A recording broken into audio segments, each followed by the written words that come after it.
के विजयादशमी उत्सव में संघ प्रमुख मोहन भागवत ने कट्टरपंथ पर प्रहार किया है। संघ प्रमुख ने कहा कि कट्टरपंथ से उन्माद बढ़ रहा है।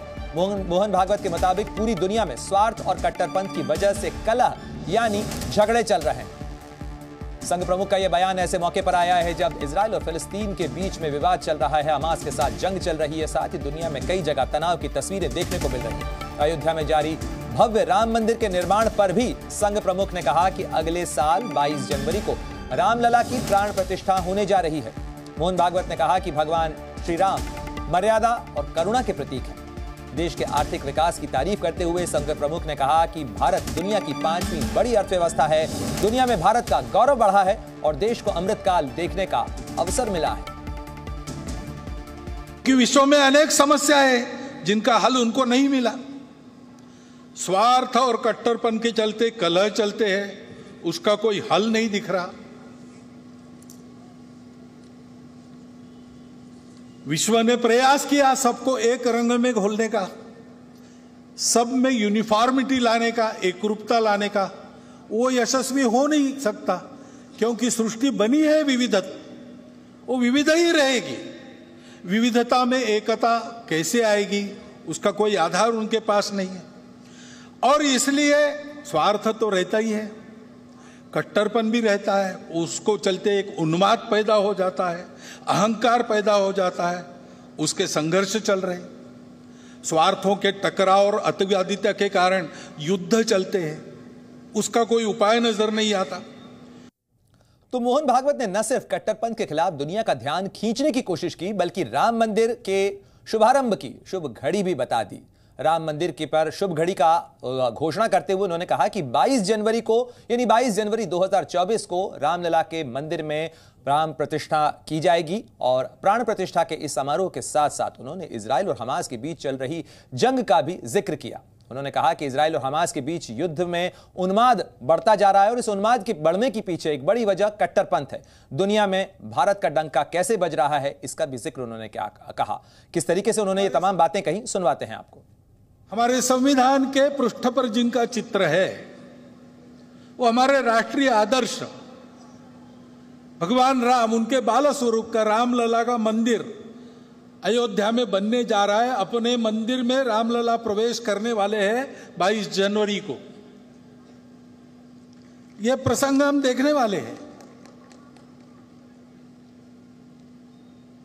उसमें सब लोग तो आ नहीं सकेंगे, सुरक्षा की बात रहेगी, वहां के व्यवस्थाओं की बात रहेगी।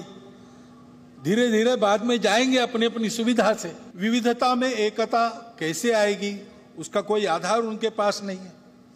और इसलिए स्वार्थ तो रहता ही है, कट्टरपन भी रहता है। उसको चलते एक उन्माद पैदा हो जाता है, अहंकार पैदा हो जाता है, उसके संघर्ष चल रहे हैं। स्वार्थों के टकराव और अतिवादिता के कारण युद्ध चलते हैं, उसका कोई उपाय नजर नहीं आता।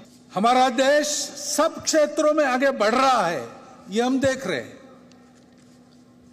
आर्थिक स्थिति भी हमारी, हम 5वें नंबर पर 10वें से ऊपर उठकर आ गए इकोनॉमी। डिजिटल टेक्नोलॉजी का हमने उपयोग किया गरीबों के कल्याण में, सारी योजनाएं नीचे तक पहुंची, उसके लाभ, ये सारी बातें हमने की। स्टार्टअप्स की क्रांति जैसे हो गई सभी क्षेत्रों में, केवल टेक्नोलॉजी में नहीं,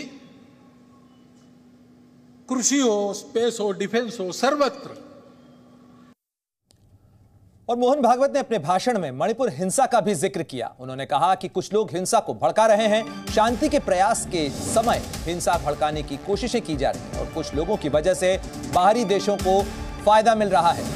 तो मणिपुर हिंसा को लेकर भी मोहन भागवत का बड़ा बयान सामने आया है, जिसमें उन्होंने कहा है कि शांति स्थापित करने की कोशिशों के बीच कुछ लोग हिंसा भड़काने की कोशिश कर रहे हैं। क्या कुछ उन्होंने कहा, सुनिए जरा। मणिपुर की परिस्थिति को लेकर अभी शांत हो रही है, लेकिन ये आपस में झगड़ा कैसे हुआ? बहुत वर्षों से वहां मणिपुरी मैतेई और मणिपुरी कुकी वो साथ में रहते हैं,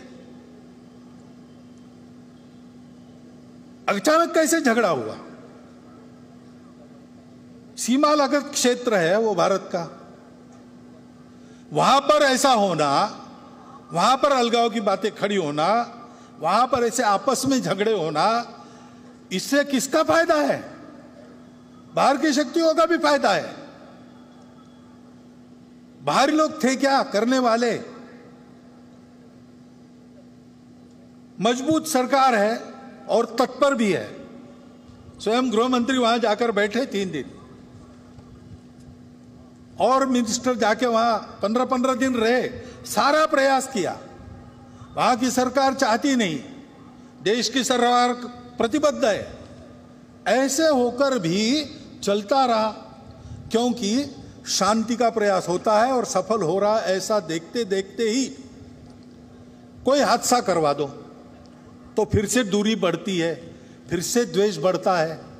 ये करने वालों के पीछे कौन थे?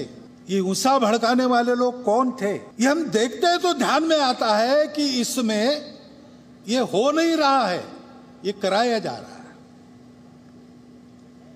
और इसलिए बहुत काम करना पड़ेगा, बहुआयामात्मक काम करना पड़ेगा। वहां लोगों के मन टूट गए। केवल शांति का प्रश्न नहीं, अब समाज को जोड़ने का भी प्रश्न है। संघ के स्वयंसेवक पहले से अंत तक वही करते रहे, आज भी कर रहे हैं।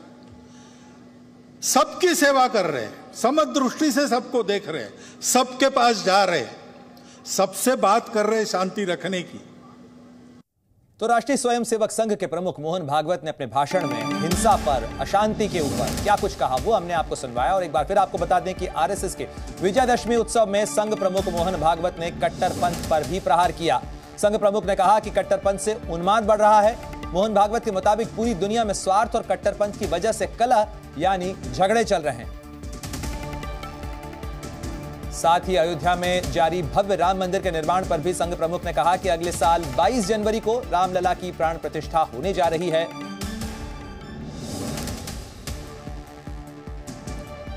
और जहां धर्म पर, शांति पर, समाज व्यवस्था पर संघ प्रमुख मोहन भागवत ने अपने भाषण में जिक्र किया, तो वहीं 2024 के चुनाव पर भी संघ प्रमुख मोहन भागवत का बड़ा बयान सामने आया। उन्होंने कहा कि भावना भड़काकर वोट लेने की कोशिश ठीक नहीं है। यानी चुनावी जो बयान है वो भी सामने आया है। विजयदशमी के मौके पर संघ प्रमुख मोहन भागवत के भाषण के अंदर उन्होंने कहा कि धार्मिक भावनाओं को भड़काकर वोट लेने की कोशिश ठीक नहीं है। सावधान रहना है, क्योंकि अब आने वाले दिन भी अब चुनाव के दिन है। अभी राज्यों की चुनाव है, आगे लोकसभा का है। चुनाव में तो खूब गाली गलौज चलेगी, प्रचार चलेगा लोगों को इधर से उधर लाने का। उसमें ये हथकंडे और बढ़ सकते हैं। जहां उद्देश्य नहीं, वहां भी उद्देश्य चिपका बातें हो सकती है। ध्यान में रखना, चुनाव में मतदान करना हर नागरिक का कर्तव्य है।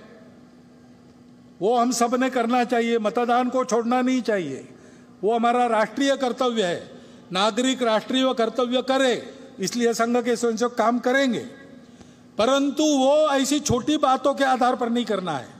उकसावे में, भड़काऊ बातों से भड़ककर उकसावे में आकर नहीं करना है। ठंडे दिमाग से सोचिए कौन अच्छा है, किसने अच्छा काम किया है। सबका अनुभव अब भारत की जनता के पास है, सबका अनुभव ले लिया। अब इसमें कौन अवेलेबल बेस्ट, उसको देना। ऐसा हमको चलना पड़ेगा। मतदान के प्रचार के समय ये सारे हथकंडे फिर से अपनाए जाएंगे, उसकी आग में हमको पड़ना नहीं चाहिए। ये ध्यान रखकर हम आगे बढ़े, संघ ऐसे जाएगा। जी न्यूज़।